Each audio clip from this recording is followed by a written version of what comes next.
Magandang araw po sa inyo lahat. Latest weather update mo muli tayo, October 5, 2023. So patuloy pa rin po natin binabantayan ito nga pong si Bagyong Jenny na ngayon nga po ay malapit na makalabas ng PAR at papunta na ito, tinatahak na nito ang direction po sa island po ng Taiwan.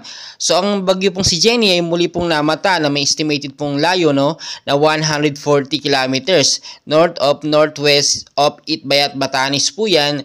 Pero ang hangin niya po ay mas lalo na pong lumakas ngayon. Nasa very strong typhoon na po siya, which is pumalo na nga po sa 205 kilometers per hour ang lakas ng kanyang hangin.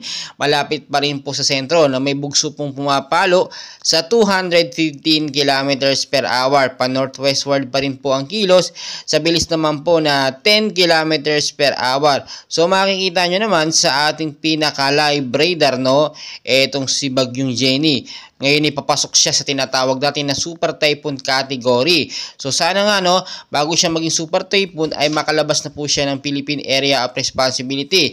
So makikita nyo mas tumaas pa nga po pala nasa 220 kilometers per hour na ang lakas ng kanyang hangin Parsirkulasyon ng hangin niya pa northwestward at posible pa itong mas lumakas sa paglipas lamang po ng ilang mga oras. Pero ang maganda po dito ay malapit na po itong makalabas ng Philippine Area of Responsibility at tinatahak na nga po ang direction papunta po sa Taiwan.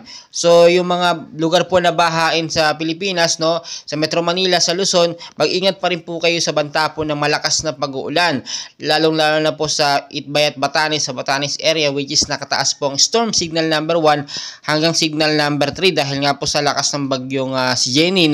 Patuloy pa rin tayong maging maingat. Lilisin po yung mga lugar na bahain dyan, especially dyan sa Metro Manila, sa mababang lugar dyan. Mag-ingat po kayo dyan sa banta mo lang pagbabaha. Ganyan din po, mag-ingat din po yung sa matataas na lugar. Mag-ingat po kayo sa banta po ng landslide dahil kapag nagkaroon ng malakas at patuloy na pag-ulan, lalambot po ang lupa at ito yung posibleng maging cause ng landslide. Maging I'm ready po tayo sa bawat posibilidad na mangyari dahil never and ever po natin mape-predict ang galaw po ng panahon o ng bagyo. Pabago-bago po yan, lalo na po ngayon malakas pong bagyo na ating tinatahak o pinagdadaanan.